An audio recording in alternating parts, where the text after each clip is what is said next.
dealing with an area that belongs to a certain group of people, and it pertains to those people, as opposed to off the reserve where it belongs to everybody, the state and whoever has fee simples and stuff.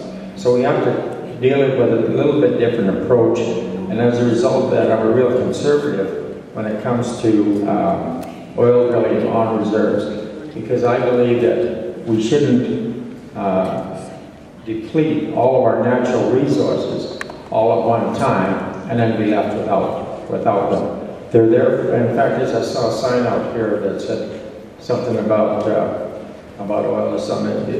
This land is not for whatever, it's for our youth. And I really believe that. You know, we're gonna start thinking in terms of taking care of our children, taking care of our grandchildren, and taking care of people in the future. And especially taking care of our land.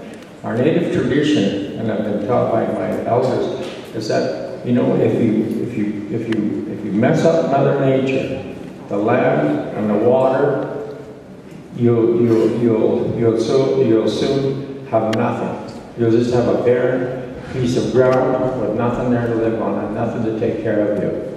And as a result of that, I believe that we need to start taking care of these in a lot better manner. And one of them is just to start with, is oil exploration. On the Blood Reserve, it's a little bit different than it is down here. I understand that they have fee simples down here, and people have mineral rights. And so when they go in, and the oil companies come in, they go deal with the landowner, and the landowner sells them the mineral rights or whatever, and a portion of that goes to the tribe, type of thing. Whereas on the Blood Reserve and in Canada, the tribe, all of the tribe owns the mineral rights. And as a result of that, when you deal with oil companies, it's a council that deals with them. And then it's up to them to hopefully make good decisions in making deals with the government in order to get it right. You know, one of the things, and my friend here spoke about it, you know, the oil companies, they're not here for your good.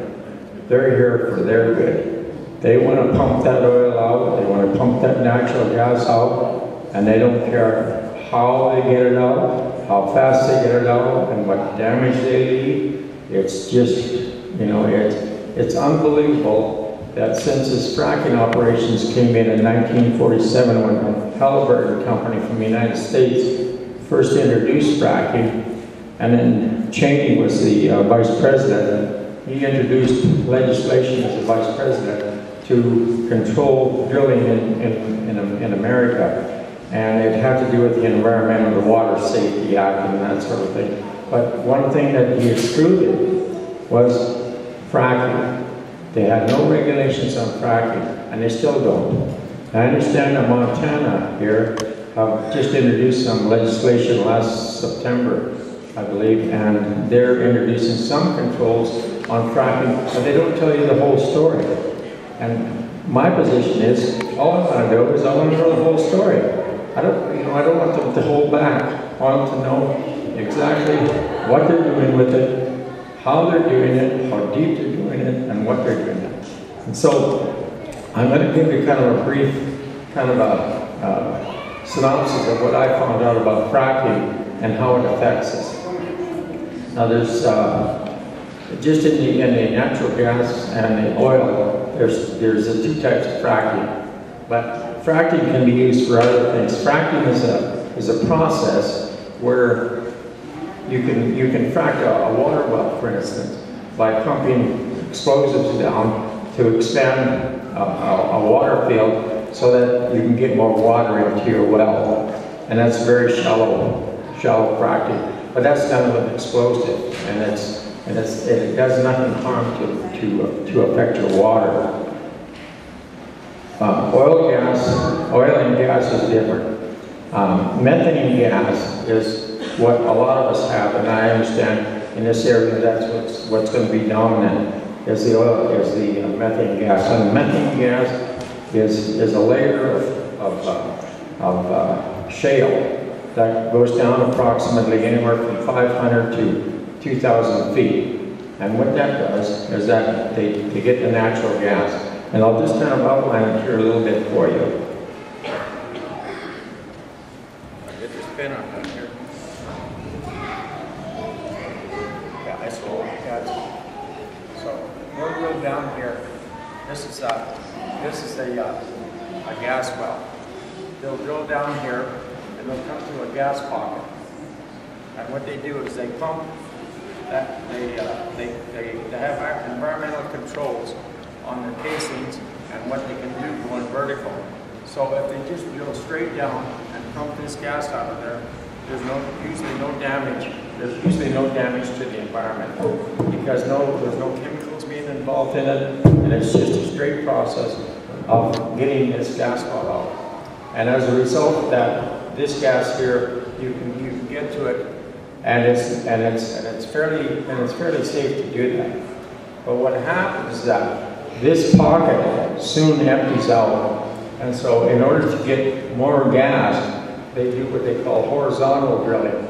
And this horizontal drilling can go anywhere from 2 to 3 miles, sometimes even further than that. And what they do is that natural gas is in this shale, and it's in little dots like this in all this shale. And what they do is they pump down water, tremendous amount of water and sand and chemicals down, and they pump it down here, and then they'll hit solid rock here, and they'll put so much pressure on here that it creates an earthquake. It's a mini earthquake. And what it does is it shatters the rock, like this. And when it shatters the rock, that natural gas then comes up and gets into this pipe, and then it flows here, and then they pump it out. And then they just keep going along. They go along here, and then go out here anywhere from 2 to 3 miles. So you get all this fracking that goes out. Now, when they get done a frac here, what they do is they put 100% goes down into the well, and usually that 100% is made up of a tremendous amount of water. They use tremendous, it's just, I can't tell you how much water they use. And then, so that water, and then they pump that water down, and it's mixed with a chemical, and then they put sand in there, and what the sand does is that when they push this down in fracks, it explodes, and then the sand keeps these pores open so that they don't close back up, and that allows the natural gas to continue flowing out of here.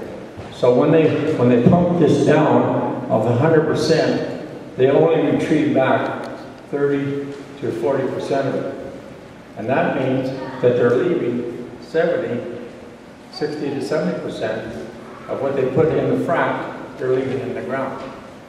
Okay? So your contamination takes place. There's 3 types of contamination that takes place. One is the chemicals they put down. And then number 2 is the methane gas that is exposed here. Along here will get into your aquifers, and then methane gas will then get into your water system. And when it gets into your water system, your aquifers, as it goes up here, you can actually see there's lots of examples on it where people in Wyoming and Alberta, they go in and you can turn the tap and you can light the match underneath the tap and it'll explode, it'll just burn. It's amazing. Down in Wyoming, they ruined, around the Wind River, they ruined a whole area up there. If you ever get a chance to see that film by Fox, what's his name? Gasland. Gasland. You ever see that film that depicts, just a small portion of what happens here?